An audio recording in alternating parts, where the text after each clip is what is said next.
유월절 6일 전에 예수님께서는 나사로가 살고 있는 베다니로 가셨습니다. 나사로는 예수님께서 죽은 자 가운데서 살리셨던 그 사람입니다. 그 집 사람들은 예수님께 저녁 식사를 대접하였습니다. 마르다는 음식을 접대하는 일을 맡았고 나사로는 예수님과 함께 식사하는 사람들 속에 있었습니다. 마리아가 매우 비싼 나드 향유 약 300g을 가져와서 예수님의 발에 붓고 자기의 머리카락으로 그 발을 닦았습니다. 그러자 그 향기가 온 집안에 가득하였습니다. 예수님의 제자 중 한 사람인 가룟 사람 유다가 그곳에 있었습니다. 그는 나중에 예수님을 배반할 사람이었습니다. 유다가 말했습니다. 이 향유를 팔아 그 돈을 가난한 사람들에게 나누어 주는 것이 좋지 않은가? 이것은 300데나리온에 해당하는 값비싼 것인데 말이야. 그러나 유다가 정말로 가난한 사람들을 생각해서 이 말을 한 것은 아니었습니다. 그는 도둑이었기 때문에 이런 말을 한 것입니다. 그는 돈주머니를 관리하는 사람이었는데 종종 돈주머니에서 돈을 제 마음대로 꺼내 쓰곤 하였습니다. 예수님께서 말씀하셨습니다. 이 여자가 하는 대로 내버려 두어라.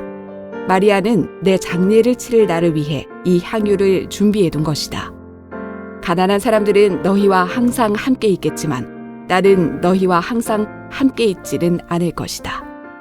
우리 가슴에 손을 얹고 우리 신앙을 고백하고 함께 말씀을 나누겠습니다. 제가 먼저 고백하겠습니다. 하나님은 나를 사랑하십니다. 나는 그 사랑 안에 있습니다. 하나님은 오늘 나에게 말씀하실 것입니다. 그 말씀에 능력이 있습니다. 그 말씀에 생명이 있습니다.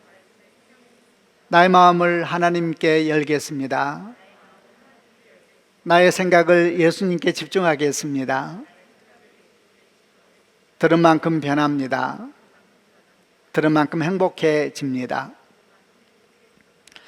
오늘 우리가 나누는 요한복음 12장은 굉장히 잘 알려진 말씀입니다. 보통 우리가 마리아의 향유옥합 사건을 이렇게 표현하고 하는 본문인데 우리가 이 말씀을 나누면서 주의 은혜를 함께 나누고자 합니다. 이 사건이 일어난 때는 성경에서 기록하기를 유월절 6일 전이다 이렇게 기록이 되어 있는데 이 유월절은 예수께서 십자가에 못 박혀 죽으신 날입니다. 그러니까 이 사건 바로 다음 주에 예수께서 십자가 못 박혀 죽으시는 사건이 있었던 바로 그 전 6일 전에 있었던 내용입니다. 또 이 사건 바로 얼마 전에 어떤 일이 있었냐면 요한복음 11장 우리가 지난주까지 나누었던 나사로의 죽음과 다시 살아난 그 사건이 바로 얼마 전에 있었습니다. 그러니까 그 사건하고 지금 마리아의 향유옥합 사건이 얼마나 그 사이가 떨어졌는지는 모르지만 대단히 가까운 시기였다는 것은 맞습니다. 예수님께서 이 나사로가 다시 살아난 사건이 있고 난 뒤에 다른 곳에 가셨다가 유월절이 되셔서 다시 예루살렘으로 올라오신 겁니다.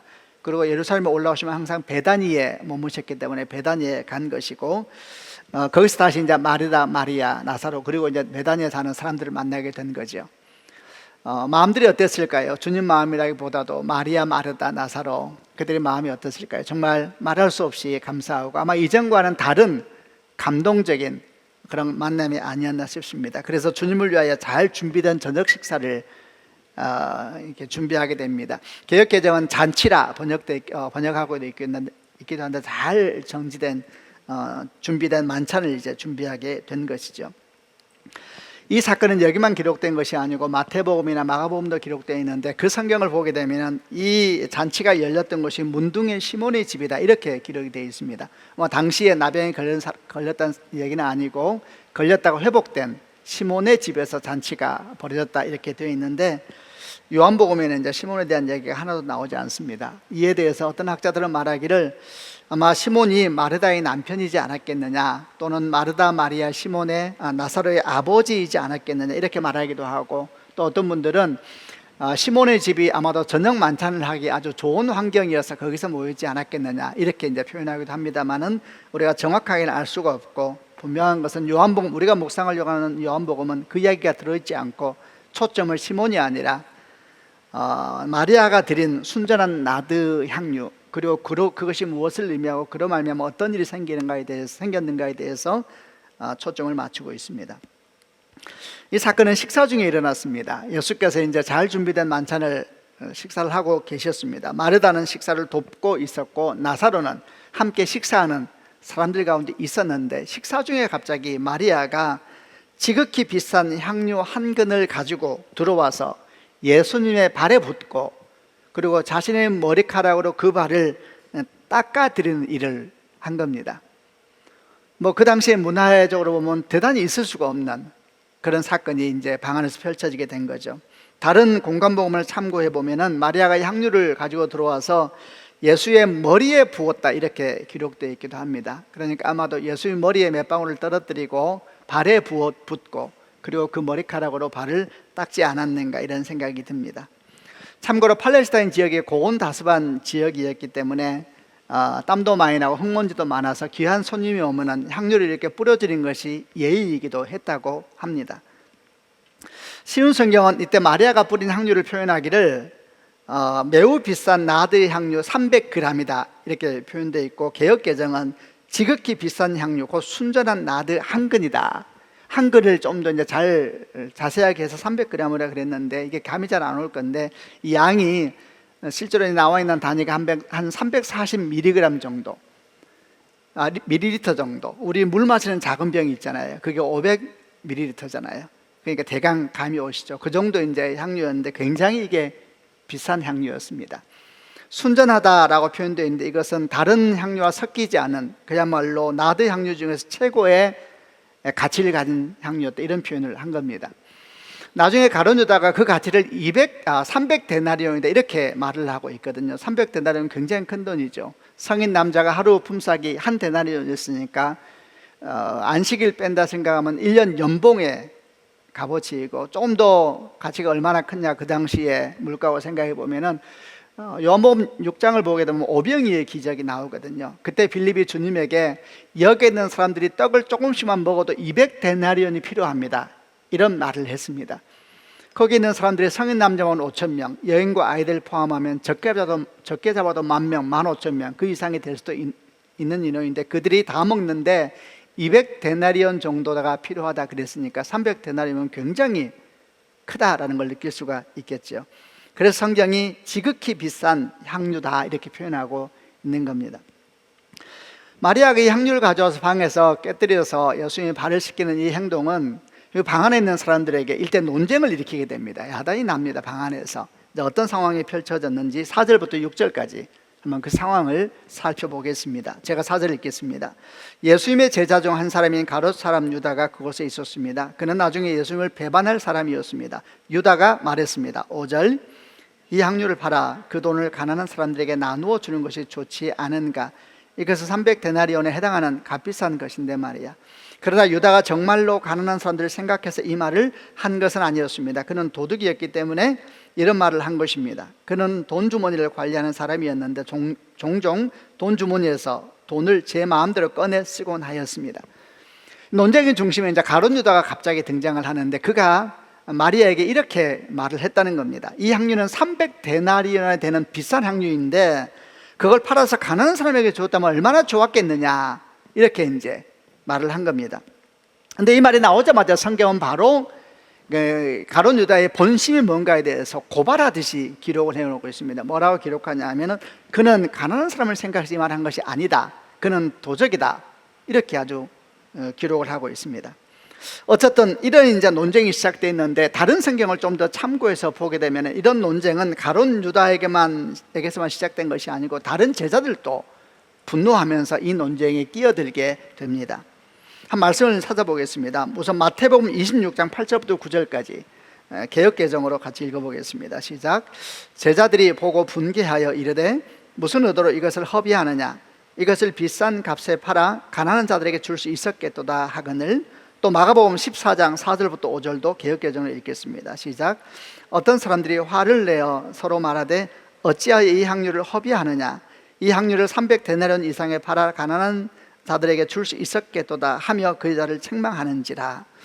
이게 논쟁이 벌어지는 상황을 좀 살펴보게 되면 논쟁의 중심에는 가룟 유다가 있는 것 같아요. 그런데 제자들도 이제 여기에 끼어들면서 아마도 가룟 유다의 말을 듣고 참으로 그렇다 이런 생각이 들었는지 화를 내고 분노하면서 마리아에게 이제 소리를 내고 있는 것이죠. 근데 이제 그들이 하는 말이 어떤 표현을 쓰냐면 왜 이렇게 비싼 향유를 허비하느냐, 이런 표현을 씁니다. 이런 말과 행동이 무엇을 의미하는지 이제 우리가 좀 더 보게 될 겁니다. 어쨌든 이런 상황이 한가운데 예수님께서 계셨습니다. 그리고 예수님은 이런 상황에 대해서 뭐라고 반응을 하셨을까요? 7절과 8절 주님의 반응을 읽어보겠습니다. 7절 8절입니다. 시작. 예수님께서 말씀하셨습니다. 이 여자가 하는 대로 내버려 두어라. 마리아는 내 장례를 치를 날을 위해 이 향유를 준비해 둔 것이다. 가난한 사람들은 너희와 항상 함께 있겠지만 나는 너희와 항상 함께 있지는 않을 것이다. 이 내용이, 지금까지 나눈 내용이 우리가 오늘 묵상하려고 하는 요한복음 내용의 전체적인 것을 설명드린 겁니다. 여러분, 제가 간략하게 설명드렸는데 오늘 내용 가운데 여러분에게 가장 다가오는 내용이 어떤 겁니까? 아니면은 이게 무슨 뜻일까? 어떤 부분이 그것이 불편하든 아니면은 좀 궁금하든 그런 내용이 어떤 부분인지요. 이 말씀을 묵상할 때 여러분, 진짜 초점은 마리아의 향료값의 가치에 있는 것이 아닙니다. 만약 우리가 이런 말씀 묵상하면서 그 향료가 얼마나 비싼 것인지, 그 향료가 얼마나 대단한 것인지, 그리고 그런 대단한 향료를 하나님께 드린, 예수님께 드린 마리아의 믿음이 얼마나 대단한 것인지 하는 묵상으로만 끝나버린다면 어쩌면 우리는 정말 중요한 것을 놓치게 될지도 모릅니다.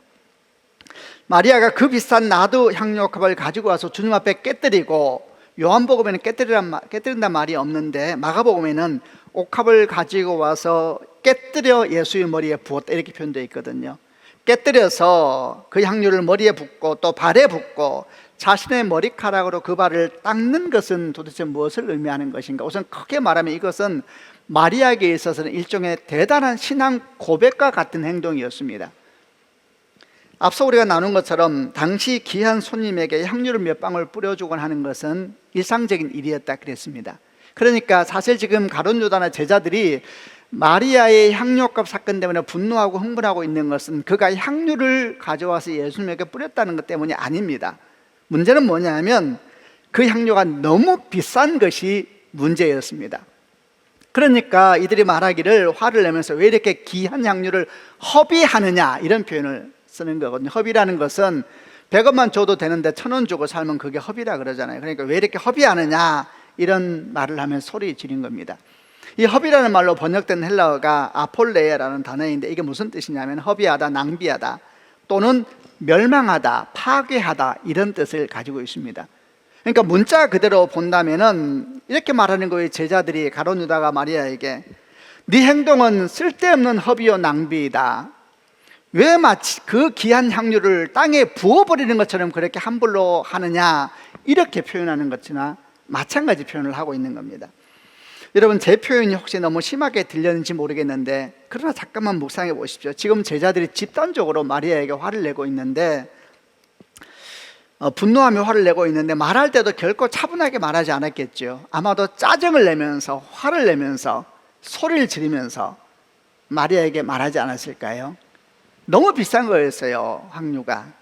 근데 여러분, 느껴지십니까? 사실 이런 대화, 행동 속에는 예수님을 향한 각 사람의 가치 판단이 뒤에 깔려 있는 겁니다.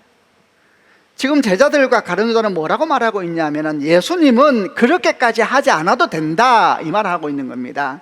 예수님은 그 정도 가치 있는 분은 아니다라고 말하고 있는 것과 같은 이야기입니다. 여러분, 그게 아폴레라는 단어 속에 있는, 그 뒤에 있는 느낌입니다.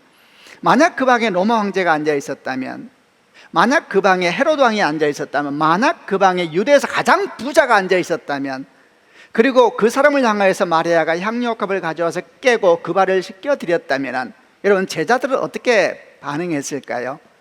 그때도 제자들은 분노하면서 왜 이렇게 쓸데없이 허비하느냐, 지나치다, 이렇게 반응을 했을까요? 아니면 다르게 반응했을까요? 결코 그렇게 반응하지 않았을 겁니다. 오히려 이렇게 반응하지 않았을까요? 부족하다, 더 좋은 향유 없느냐, 부족하다, 이분이 누군지 아느냐, 이분이 누군지 아느냐, 그걸로 부족하다. 여러분, 이러면서 더 귀한 향유, 더 비싼 향유, 더 많은 양을 가져와야 되는데 이분이 누군지 아느냐, 이렇게 혹시 반응하지는 않았을까요? 여러분, 맞습니다. 그날 그 방 안에서는 각 사람이 가지고 있는 예수님이 도대체 누구신가에 대한 가치 판단이 적나라하게 드러나고 있었던 겁니다. 그리고 이런 모든 상황이 당사자인 주님 앞에서 펼쳐지고 있었습니다. 여러분, 이런 상황을 보시는 주님 마음이 어떠셨을까요? 정말 기가 막히지는 않으셨을까요? 우리가 그냥 일반적인 생활을 하면서도 당사자를 앞에 놓고 그 사람의 가치에 대해서 이렇게 평가절하하면서 분노하듯이 말할 수는 없는 거 아닌가요? 주님 마음이 어떠셨을까? 그런데 성경을 가만히 묵상을 해보면 주님께서는 일에 그렇게 분노하고 있지 않으세요. 가만히 보면 주님은 이미 제자들이 신앙 정도, 신앙 수준을 알고 계셨던 것 같습니다. 그러니까 그런 가룟 유다 제자를 향하여서 너희가 어떻게 내게 이럴 수가 있느냐, 내가 있는 것이 안 보이는 것이냐 이렇게 말씀하지 않으시고 오히려 여인을 보호하십니다. 이 여자를 괴롭게 하지 마라. 이 여자가 내 몸에 향유를 바른 것은 내 장례를 위한 것이다 이렇게 말씀하시죠. 물론 이 말이 무슨 말인지도 제자들은 몰랐을 겁니다. 사실 이 상황에서 가장 당황했을 사람은 다름 아니라 마리아였을 것입니다. 왜 당황했을까요? 가룟 유다나 제자들이 분노하면서 화를 내는 모습 때문에 당황했다기보다는 주님을 향한 그들의 태도가 너무 놀라워서 아마 마리아는 너무 당황했을 것입니다. 여러분, 마리아에게 나드 향유 옥합은 무슨 의미였겠습니까? 마리아가 그 향유 옥합을 주님 앞에서 깨뜨린다는 것은 또 무슨 의미였겠습니까? 마리아가 자신의 머리카락으로 예수님의 발을 닦아 드린다는 것은 또 무슨 의미였습니까? 여러분 느껴지시죠? 이것은 거룩한 예배요, 사랑의 고백이요, 찬양과 같은 행동이었던 것입니다. 순전한 향유옥합은 그녀에게 가장 소중한 것을 의미했을 것이고, 그런 향유옥합을 주께 가지고 나와 그 앞에 깨뜨려 주의 머리와 발에 붓고 여인의 영광과 같은 머리카락으로 그 발을 닦는다는 것은 그는 고백하고 있는 것이죠. 내 인생에 가장 소중한 것은 이제 더 이상 이 옥합이 아니라 주님이십니다. 나의 하나님이십니다. 나의 주님이십니다. 이런 고백이 거기에서 이루어지고 있는 것이 아니었겠습니까? 이건 예배거든요. 여러분, 예배로 번역되는 헬라어가 프로스케네오라는 단어를 씁니다. 그 원래 뜻이 뭐냐? 무릎 꿇고 엎드려 절한다는 뜻입니다. 원래 이게 어디서 사용되냐 하면 전쟁에서 패배한 자가 승리한 자 앞에 무릎을 꿇고 그 발에 입 맞추는 것을 표현하는 단어였습니다. 그걸 예배로 가져와 썼습니다. 예배는 뭡니까? 항복하는 거거든요. 내 인생의 주인이 난지 알았는데, 내 인생이 내 거인지 알았는데 주님 만나고 나니까 내게 아무것도 없는 거예요. 그래서 항복하는 것입니다. 주님, 내가 주 앞에 내 인생을 내어드립니다. 두 손을 높이 듭니다. 그게 예배거든요. 지금 마리아가 주님을 예배하고 있는 거거든요. 자기 모든 것을 주 앞에 내어드리며 자기 영광인 머리카락으로 예수의 발을 닦는 그때 그는 예배하고 있었던 것입니다. 저는 이 말씀을 묵상하면서 마리아가 그 향유옥합에 아마 깊은 곳에 숨겨져 있었겠죠. 그걸 가지고 와서 정말 두렵고 떨리는 마음으로 주 앞에 나아가서 깨뜨려서 머리에 발에 붓고 머리카락으로 닦는 모습을 지켜보면서 생각했습니다. 얼마나 아름다운가. 예배였습니다. 예배. 그동안 자기 인생에 가장 소중했던 것이 따로 있었는데, 그것이 향유옥합으로 설명되는 거였는데, 정말 예수께서 누구신지 아는 순간 그는 그 모든 것이 더 이상 자기 인생의 주인이 될 수 없으며 자기 인생의 가장 소중한 가치가 될 수 없음을 알기에 그걸 가지고 나와서 하나님께 내어드리는 그 예배, 마치 그가 온몸으로 드리는 찬양을 듣고 있는 것 같았습니다. 저는 마치 마리아가 이렇게 찬양하는 것 같았습니다. 내게 있는 향유옥합 주께 가져와 그 발 위에 입 맞추고 깨뜨립니다.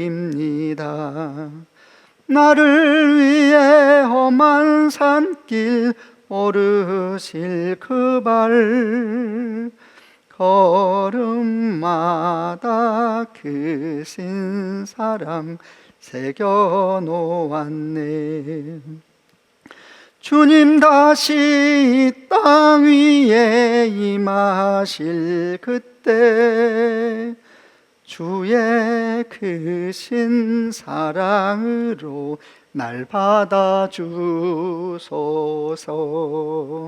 저는 마리아의 뒷모습을 보면서 그의 찬양이 들리는 것 같았고 저도 함께 찬양하기 시작했습니다. 참 여러 찬양을 하면서 눈물도 나오고 감사하기도 하고 참 아름답다. 참 이것이 예배이지 않은가, 이것이 찬양이며 이것이 사랑이지 않은가 이렇게 바라보고 있었습니다.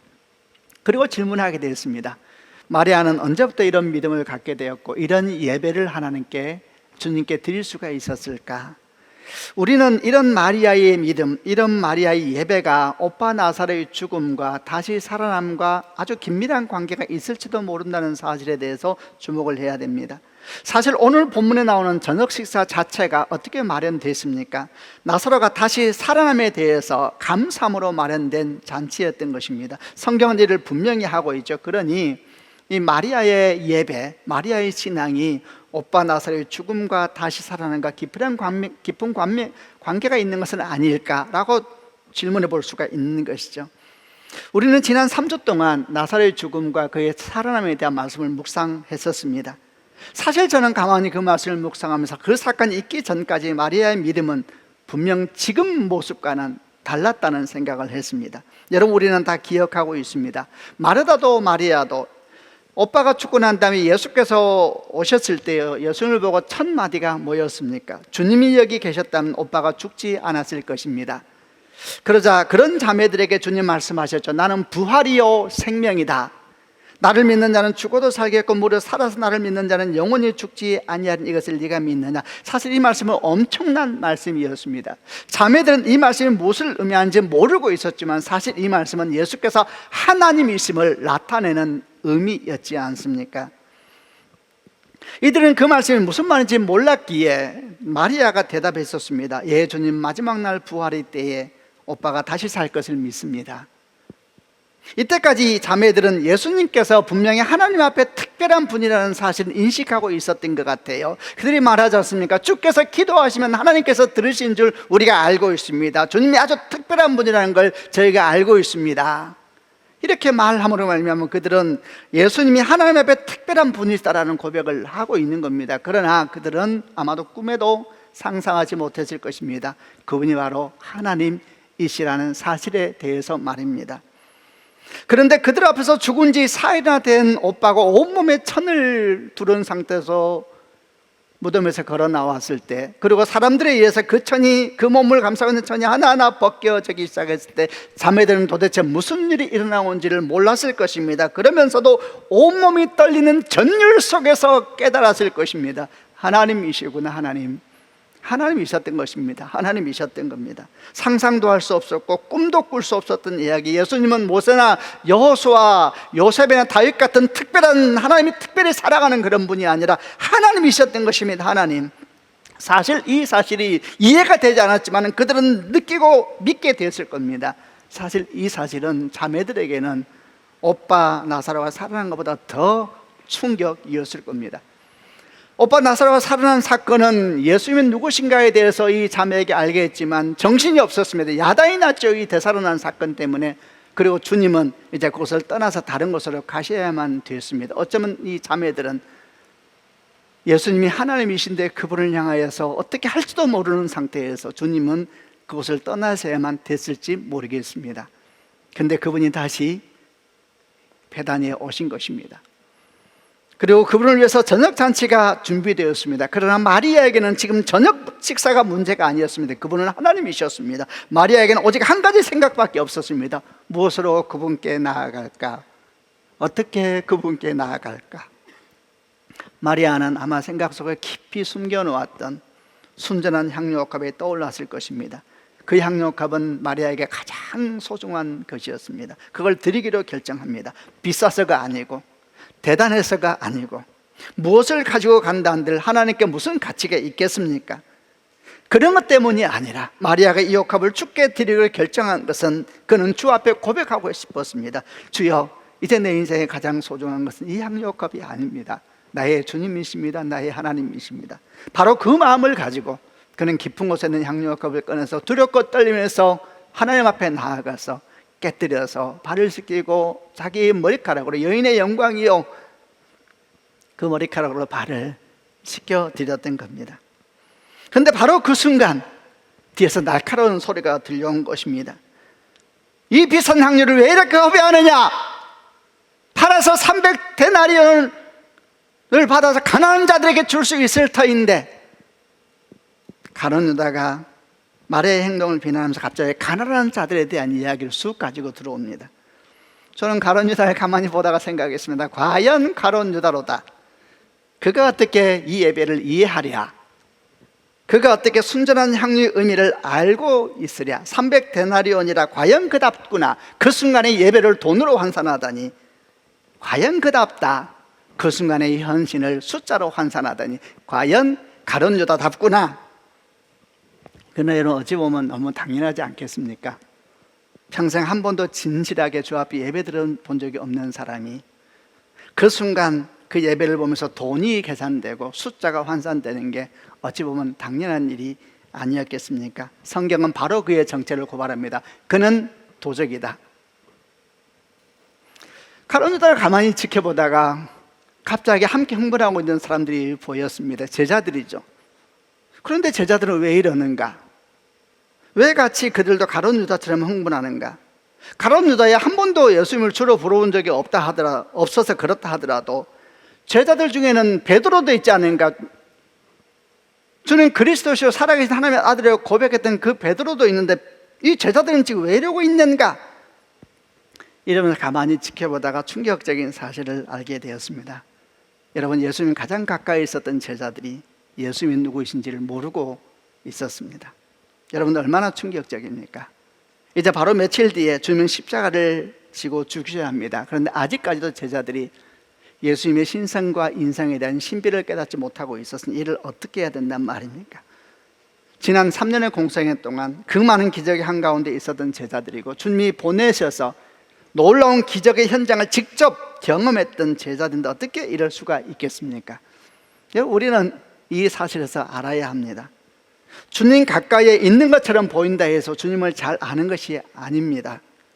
놀라운 기적과 역사를 제가 많이 경험했어요. 그렇다고 해서 그 사람이 주님을 제대로 알고 있다는 의미도 아니요, 그가 참된 예배자라는 의미도 아닌 것입니다. 12제자 얼마나 놀라운 직분입니까? 그러나 그 직분이 곧 그의 신앙의 건강함을 보장하는 것도 아니었던 겁니다. 은혜입니다. 은혜,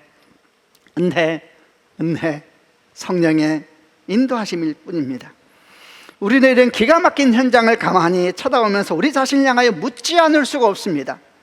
우리에게 예수님은 누구신가? 수많은 사람들의 신앙의 정체성이 단마치 고발되고 있고 드러나고 있는 그 방안 가운데서 우리 자신을 향하여 묻지 않을 수가 없습니다. 내게 예수님은 누구신가? 나에게 예수님은 어떤 분이신가? 교회를 얼마나 다녔느냐 묻는 것이 아니고, 어떤 직분을 갖고 있냐 묻는 것도 아니고, 놀라운 하나님의 역사 경험 얼마나 많이 있었느냐라고 묻는 것도 아니라 당신에게 예수님은 어떤 분이십니까? 라고 물어야 한다는 겁니다. 여러분, 우리에게 예수님은 어떤 분이십니까? 오늘 말씀에는 세 종류의 사람이 등장했습니다. 첫째는 가룟 유다요, 둘째는 마리아요, 셋째는 제자들입니다. 제가 한 분 한 명 짚어보겠습니다. 여러분은 어디에 속해 있습니까? 첫째, 가룟 유다는 어떤 사람이었습니까? 그는 대단히 명철한 사람이었습니다. 상황 판단이 빠르고 계산이 아주 빨랐습니다. 마리아가 부은 향유 냄새를 맡는 순간 그 가치를 바로 계산해 내었습니다. 그는 명철하고 지혜로운 사람이었다는 것을 알려주지요. 그런데 그는 3년 동안 예수님 곁에 있으면서 주님 말씀을 날마다 듣고 놀라운 기적이 한가운데 있으면서 한 번도 자기의 생각, 자기의 가치관을 포기한 적이 없었던 사람입니다. 대단하죠? 그는 한 번도 예수님을 주님이라고 부른 적이 없던 사람이기도 했습니다. 그에게 예수님은 누구셨을까요? 그에게 예수님은 순종하고 따라야 할 뿐이 아니라 항상 지켜보면서 잘하나 평가하고 판단하는, 그리고 계산하는 대상이었을 뿐이죠. 아마도 가룟 유다에게 예수님은 향유가 아니라 물 한 방울도 아까웠을 겁니다. 실제로 그는 이 사건에 30에 예수를 팔지요. 30은 당시 노예 한 사람의 가치였습니다. 가룟 유다는 누굽니까? 그도 예수 공동체에 있었습니다. 그러나 전혀 하나님의 사람이 아니었던 사람, 그렇게 주의 음성을 듣고 주님 앞에 예배한다고 하면서도 한 번도 자기 생각을 내려놓은 경험이 없는 사람, 한 번도 자기의 자기됨을 내려놓은 적이 없는 사람, 그 사람을 상징하는 사람입니다. 마리아는 어떤 사람입니까? 마리아는 예수님이 누구신지를 잘 아는 사람이었습니다. 그는 자기 인생에 가장 소중한 것이 무엇인지를 아는 사람이었습니다. 그는 자기 기쁨과 영광이 참으로 어디 있는지를 아는 사람이었습니다. 마리아는 누구입니까? 그는 예수 공동체에 속해 있을 뿐만 아니라 주님을 아는 사람이었고, 참으로 그분께 영광을 드리는 참된 예배자였습니다. 마지막으로 그럼 제자들은 도대체 어떤 사람들입니까? 제자들 중에는 베드로도 있다 그랬습니다. 그의 고백을 다시 기억합니다. 저는 그리스도시요 살아계신 하나님의 아들입니다. 맞습니다. 여러분, 제자들은 예수를 주로 고백합니다. 그런데 아직 참된 하나님의 영광을 모르고 있는 사람들이죠. 이들을 한마디로 말한다면 이들은 마리아와 가룟 유다 그 중간 정도에 자리하고 있는 영성, 신앙, 그런 사람들입니다. 그리고 교회에서 제일 많은 부류를 차지하고 있는 사람들이죠. 이들은 어떤 특징을 가지고 있습니까? 이들은 가룟 유다의 말에 즉각적이며 큰 영향을 받는 특징을 가지고 있습니다. 우리는 알아야 됩니다. 마리아의 자리에 자기를 세우지 않으면 가룟 유다의 영향력 아래 자기를 두는 것과 같다는 것을 말입니다. 계시록에서 라오디게아 교회에 성령께서 하신 말씀을 기억합니다. 계시록 3장 15절 16절 내가 네 행위를 아노니 네가 차지도 아니하고 뜨겁지도 아니하도다. 네가 차든지 뜨겁든지 하기를 원하노라. 네가 이같이 미지근하여 뜨겁지도 아니하고 차지도 아니하니 내 입에서 너를 토하여 버리리라. 우리는 이 말씀을 보고 항상 생각합니다. 이왕 믿을 거 잘 믿읍시다. 이왕 믿을 거 확실하게 믿읍시다. 여러분, 애매하게 믿으면 주님도 애매하게 임하십니다. 하나님이 명확하면, 예수가 명확하면 인생도 명확해지는 줄로 믿습니다. 마리아의 자리에 설 것인가, 가룟 유다의 자리에 설 것인가, 아무도 가룟 유다 자리를 원하지는 않습니다. 그런데 왜 마리아의 자리에 안 서고 중간에서 자꾸 이렇게 왔다 갔다 하고 있을까요? 사실 그 자리가 얼마나 위험한 자리인지 모릅니다. 우리는 말합니다. 믿는다면 제대로 믿어 보십시다. 잘 믿어 보십시다. 그분의 영광을 보십시다. 그분께 예배드려 보십시다. 우리는 마리아와 가룟 유다 그리고 이 방에 있는 그 방에 있던 제자들을 바라보면서 다시 한 가지를 질문하지 않을 수가 없었습니다. 그것은 예배에 대한 것입니다. 예배란 도대체 무엇입니까? 오늘 말씀을 통해서 간단하게 우리는 돌아볼 수 있습니다. 첫째, 예배란 무엇입니까? 그것은 예배는 하나님을 아는 만큼 드리는 것이 예배입니다. 그러므로 하나님을 알자, 힘써 여호와를 알자, 그분을 아는 것이 곧 예배자가 되는 첫걸음이 되는 겁니다. 주의 말씀을 가까이 하고 그분이 누구신가 묵상을 하고 그분의 삶을 따라 걸어가려고 하는 사람들, 여러분, 그 사람이 참된 예배자의 첫 길에 들어선 사람들인 겁니다. 마리아와 가룟 유다의 근본적인 차이가 무엇이었습니까? 무엇이 예배자와 분노하는 자를 갈랐습니까? 예수님에 대한 인식에 근본적인 차이가 있었던 거지요. 예배란 하나님을 아는 만큼 드릴 수가 있는 겁니다. 두 번째, 또 예배란 무엇입니까? 예배는 내 인생에 가장 소중한 것이 무엇인지에 대해서 고백하는 시간이 예배입니다. 내 인생에 가장 소중한 것이 정말 무엇입니까? 마리아는 우리에게 잘 보여주고 있지요. 그녀의 모습을 쳐다보면서 우리를 비교해보고 우리 자신을 바라보면서 나는 과연 내 인생에 가장 소중한 것이 무엇인가? 마리아는 자기의 가장 소중한 것을 주께 가지고 나아가 깨뜨렸습니다. 그리고 모든 자기 영광을 다 내려놓았죠. 진짜를 발견하는 사람들, 진짜를 발견하는 사람들의 행동이 아니겠습니까? 마지막으로 세 번째, 예배는 무엇입니까? 예배는 우리 평생의 갈등이요 도전이다 생각이 들었습니다. 우리는 날마다 가룟 유다의 길을 거부하고 마리아의 길로 가는 길에 들어서야 합니다. 그게 예배자입니다. 예배자는 하나님을 알기에 갈등하고 하나님을 사랑하기에 갈등합니다. 그리고 예배자는 마침내 떨쳐 일어나서 하나님 편에 서기로 결정합니다. 그게 예배자의 삶이지요. 예배한다면서 자신의 모습에 갈등하지 않고 예배한다면 세상의 악에 대해서 갈등하지 않는다면 어떻게 그가 예배자이겠습니까? 말씀을 마무리하고자 합니다. 방에 있는 여러 사람들을 바라보면서 문득 우리 자신의 모습을 돌아보게 되었습니다. 나에게 예수님은 누구신가? 동시에 나의 예배의 자리는 과연 어떠한가? 이런저런 질문들을 많이 하게 됐습니다. 교회는 코로나가 새로운 전환점에 들어서면서 분명한 변화를 맞이해야 되는 시점이 됐습니다. 얼마나 감사한지 모릅니다. 2년 동안 코로나의 시간을 보내면서 드디어 원하면 갈 수 있는 시간이 열렸습니다. 지금까지는 원해도 갈 수가 없는 상황들이 너무 많았는데 다음 주부터는 원하면 누구라도 올 수 있는 상황이 펼쳐졌지요. 그래서 주변을 보니까 어떤 분들이 고민하고 있다는 소식을 듣곤 합니다. 그러나 여러분, 도대체 무엇을 고민해야 되는 걸까요? 왜 고민해야 되는 걸까요? 그리고 고민하여서 어떤 결론에 이르기를 원하는 걸까요?